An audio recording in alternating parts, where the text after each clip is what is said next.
what it does. All right, so we have her. So let's start looking at the. Oh, those are mana cards. Okay, I see. I see. I see. All right, so let's start creating an army. I guess that's what I have to do. All right, so let's start looking at the decks. Aha! So this deck looks very similar to Black, if anybody's familiar with Magic. So it has a lot of the same aspects where you have blood toll.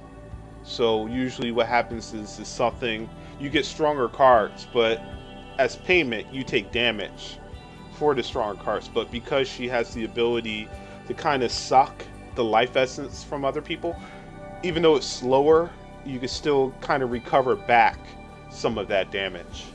So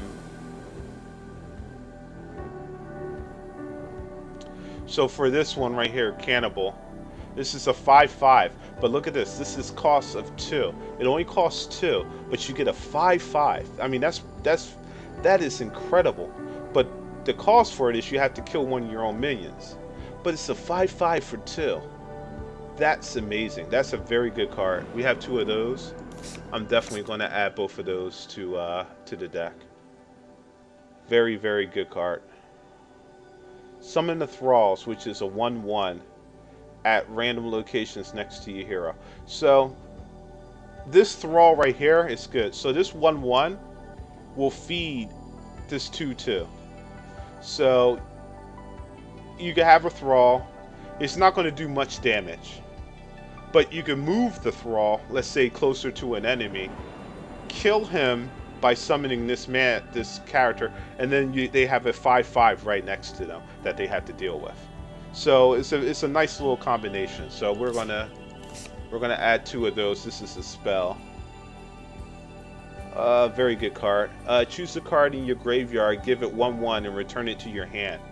Nice, nice. So this allows us to summon cards that have already died. So yeah, we're going to take 2 of those. Nice.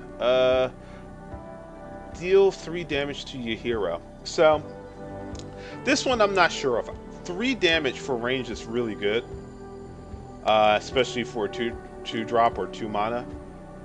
But that 3 damage is a hefty price, especially later on in the game when you start to get close, where your damage is a lot lower and you both are trying to get carrots out, and this is the only one in your hand. That's the only.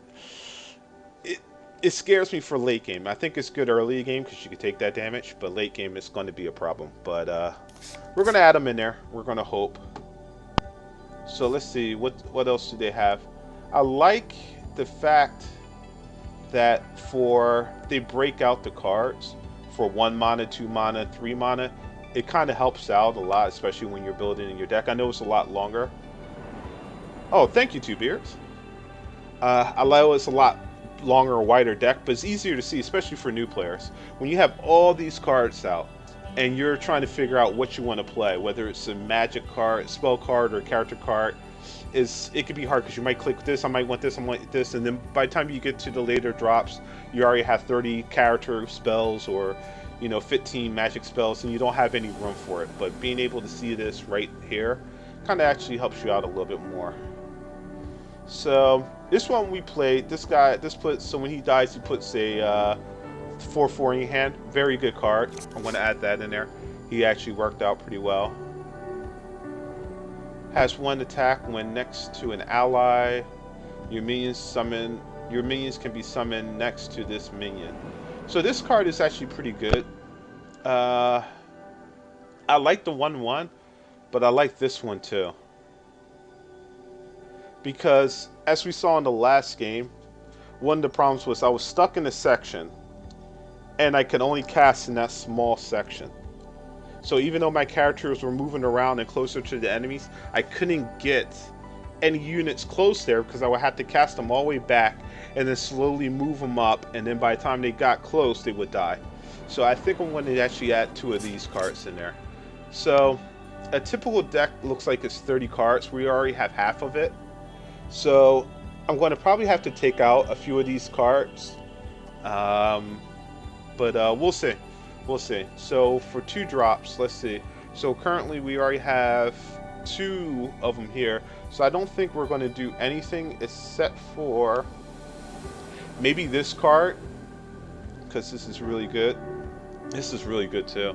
Now that I know what flying does, and we understand what flying does, that's good. This is really good too. Man, there's a lot of good cards. Oh, man. Man, oh man. I like this card. I love the flying, and I love this. So what we're going to do is this. We're going to add these two cards in there. We're going to go over our hand, of course, but we're going to come back and we're going to make the hard decisions at the end. That's what we're going to do.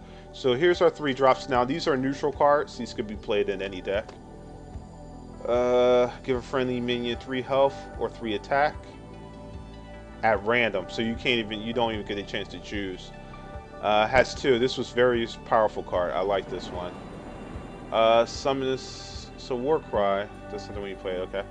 So Warcry it's kind of funny because I play another game called Eternal, which is a collectible card game. Looks like Hearthstone, plays like Magic. Maybe after this I'll play around of Eternal so you guys can see it.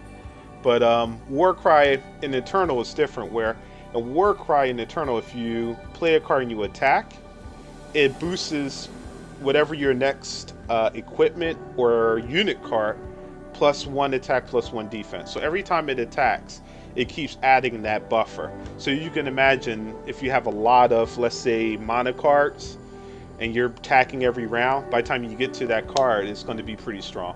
So when I see Warcry, it kind of throws me off because I'm thinking about the other game. So, but yes, Eternal is a free game. It's on Steam. It's free to play. I suggest anybody who likes collectible card games try it out. It's just like Magic the Gathering, even though it looks like Hearthstone. You don't have to pay a cent for it. Everything can be earned. The modes in there allow you to unlock cards very easily. It's a very good game. So this summon this minion next to your hero. So this, so out of all these neutrals for 3, this one I think is the one I really like the most. But let's see what we have for this. So it has plus 1 attack for every 5 health your hero is missing. So this is a strong card. So playing again to this blood toll, what this allows us to do is we know that our hero is going to take a lot of damage. So this gets boosted based on how much damage your hero is taking. I mean, 5 is a lot. You figure you start off with 25. The most you're going to get out of it is plus 4. You being at 20 health. But I think we're going to add 2 of those in there. I might add one of these neutral cards. I'll probably add one of these in there. Not 2, just 1 for the moment. We'll come back to it. Deep Strike, don't know what that means. Could be summoned to any location on the battlefield. Wow, that's a very strong card. Supremacy does things from high ground. We saw that in the last game. I like this card too. I didn't use it to the best of its ability. I used a 2/3 and it blocked. I did want to use the range portion of it, but this is very strong. I like this. I really, really do like this. So we're going to add this in there. I like the ability to move to summon a card anywhere on the map. That's very powerful.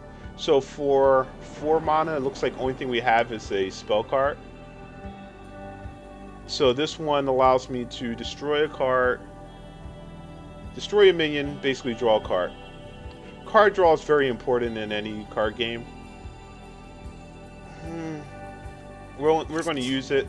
We're going to go back to here, and we're going to choose one more creature. I like the range, but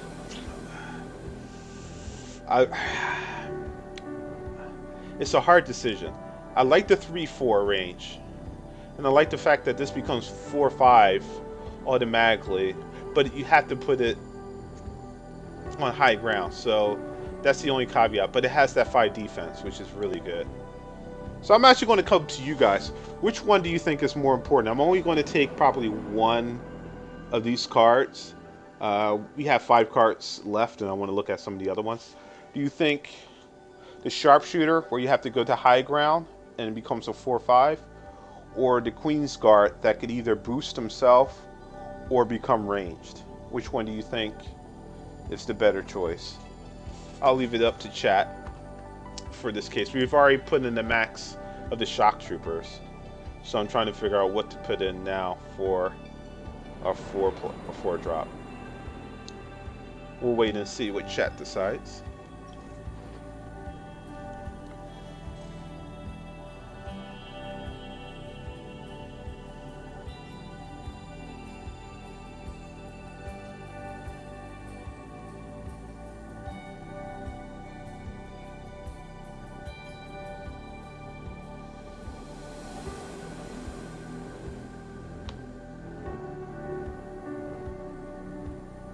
Man, oh man, no choices yet.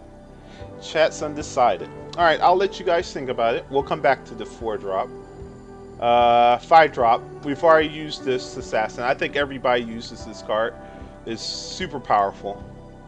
Let's see what we get out of the 5. So it looks like for black, what we have unlocked so far. This is the max. Let's see what we would see. So these are some of the cards you could possibly get. At the end of each turn, deal 1 damage to all other units. Wow. Anytime your hero would take damage, damage this minion instead. Wow. Very, very, very, very, very strong card. So it takes 100 of these units. I don't have any, so we'll figure out how you get this. I don't think this is actual money, like actual money that you have to pay. But it may be. We'll find out. But typically, usually in these games, you get when you sell cards. Yeah, when you sell cards, you get these little pieces. So we'll see. Queen's Guard. All right, cool. So we got 1 vote for Queen's Guard. Whenever this minion deals damage, summon the thrall next to it. Wow, this would really work well in our deck. This would really work well in our deck right now. Oh wait, that's 4. These are 4. Wow, that was a 4 drop? Wow. Okay, so these were 5. Deal 3 damage to both heroes. Wow. Now this is a sick card. So.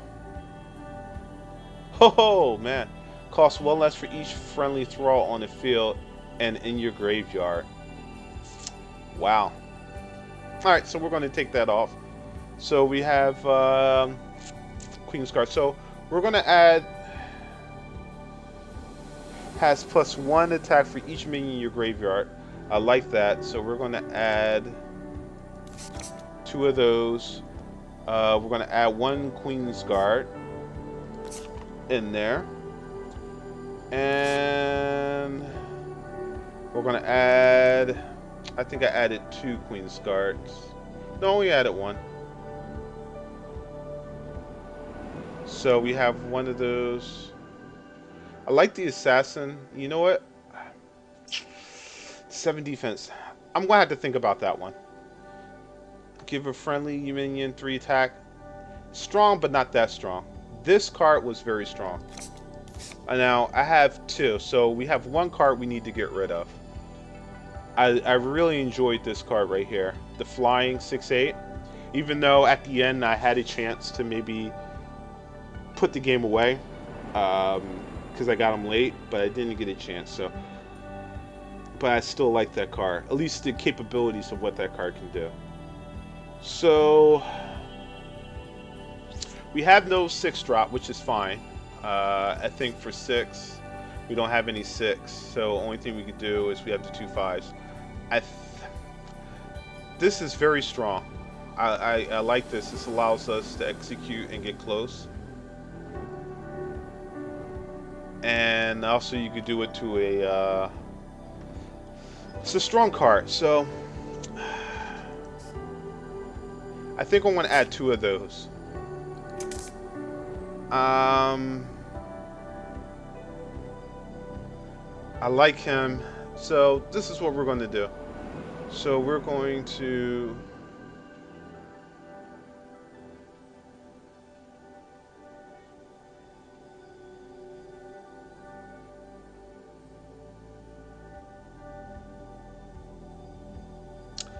So we need to get rid of 1 card. 1 card. Really, it should be him, but I really enjoy the 7. But